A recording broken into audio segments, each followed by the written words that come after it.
In this video, we're going over the first set of exercises in our hip series for rehab. So I'm going to start by laying on the mat on my back. And I'm going to start with the pelvic tilt, and we're going to take that right into a hip bridge. So to begin, I'm going to engage my abs. I feel a little bit of a space here in the small of my back, so I'm going to press that down.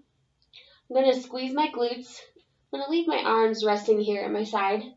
And I'm just going to engage all those muscles so my pelvis is actually just hovering above the mat.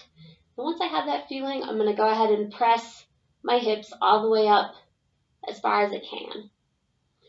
And release. Let's walk through that one more time. I'm going to engage my abs, press my back down, squeeze my glutes. My pelvis is just hovering above the mat, and then press it up as high as you can.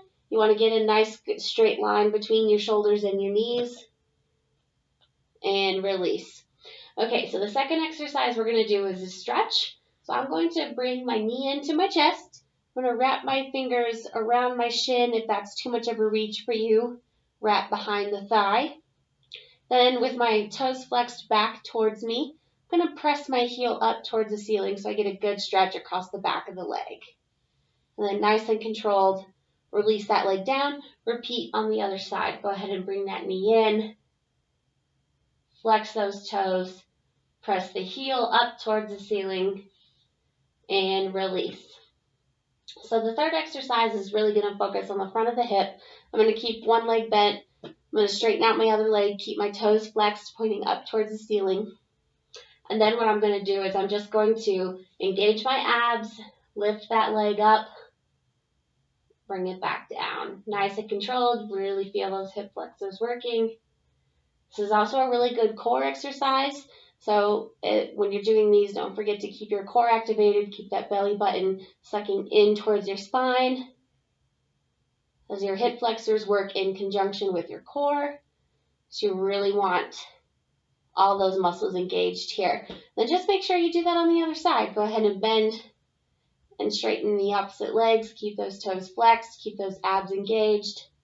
Bring that leg up. Okay, and then for the last exercise in this series, we're going to turn over onto our stomachs. We're going to work the back of our hips now. So what we're going to do is start with arms and legs completely outstretched. And you're going to extend your opposite arm and leg up and relax. Up and relax. Go ahead and keep your head up in here. You don't need to press it down into the floor or anything. Just keep extending your opposite arm and leg up. Should really feel the glutes in the back of the hips working in this exercise here.